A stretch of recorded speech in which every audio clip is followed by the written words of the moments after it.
ગુરુ પૂર્ણિમા એ અષાઢ મહિનાની પૂનમના દિવસે ઉજવાતો એક અત્યંત પવિત્ર અને ભારતીય સંસ્કૃતિનો મહત્વપૂર્ણ તહેવાર છે. આ દિવસે શિષ્યો પોતાના ગુરુ પ્રત્યે આદર, શ્રદ્ધા અને કૃતજ્ઞતા વ્યક્ત કરે છે. અજ્ઞાન રૂપી અંધકારમાંથી જ્ઞાન રૂપી પ્રકાશ તરફ લઈ જાય એ જ ગુરુ. જ્ઞાન મેળવવા માટે ગુરુનું આપણા જીવનમાં હોવું અતિ આવશ્યક છે. આદિ ગુરુ મહર્ષિ વેદવ્યાસ છે, એમનો જન્મ અષાઢ સુધી પૂર્ણિમાના દિવસે થયો હતો.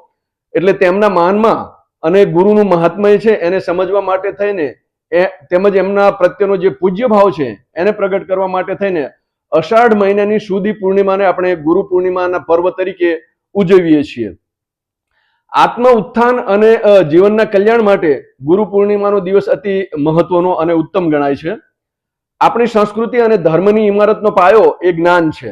મનુષ્યને જન્મ અને સંસ્કાર આપનાર માતા પિતા પછી એને શિક્ષિત કરનાર ગુરુ કે શિક્ષકનું સ્થાન એ વિશિષ્ટ છે.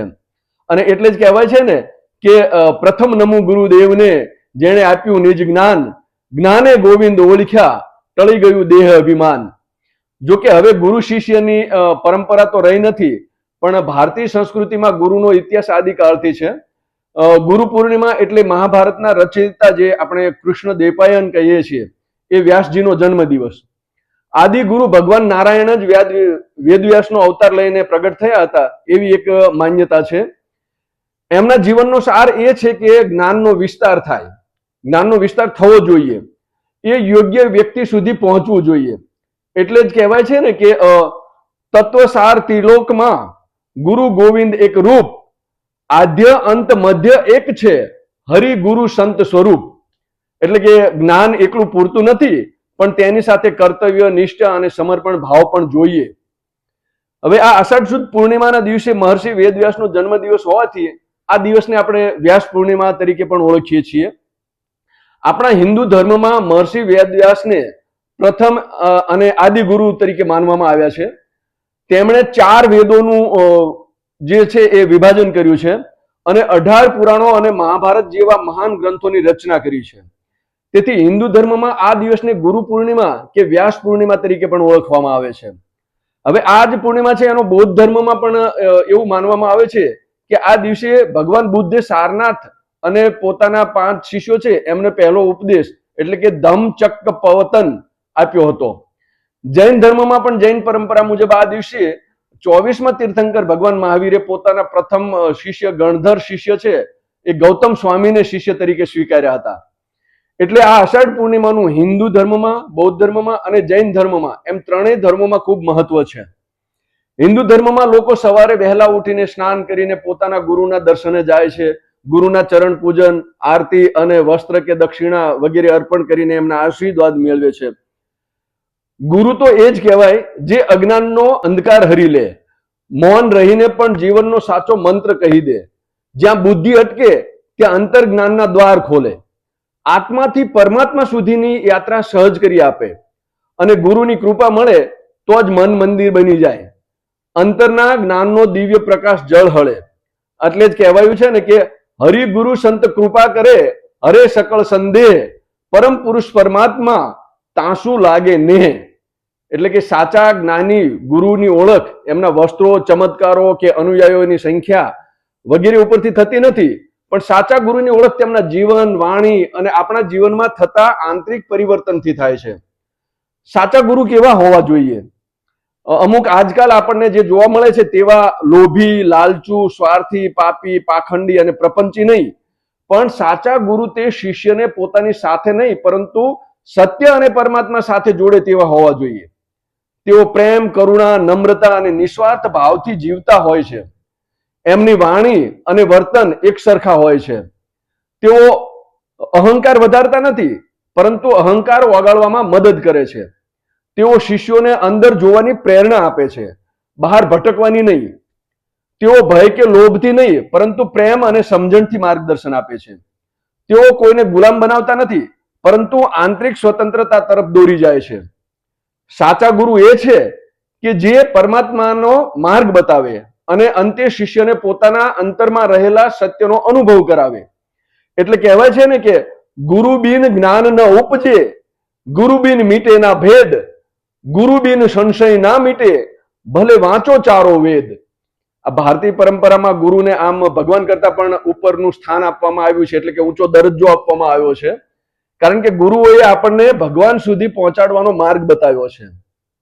એટલે સંત કબીર કહે છે ને કે ગુરુ ગોવિંદ દોનો ખડે કિસકો લાગુ પાય, ગુરુ ગોવિંદ દોનો ખડે કિસકો લાગુ પાય, બલિહારી ગુરુ આપકી ગોવિંદીઓ બતાય.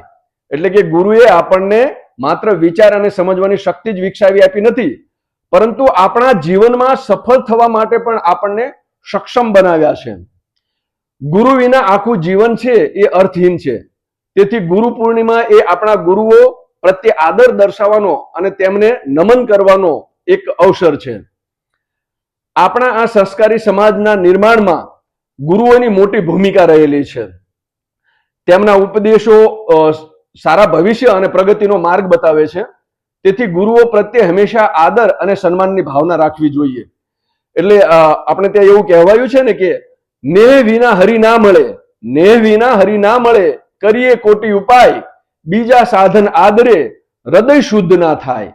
એટલે જીવનમાં અંધકારમય માર્ગો પર ગુરુ છે એ જ્ઞાનનો દીવો પ્રગટાવે છે.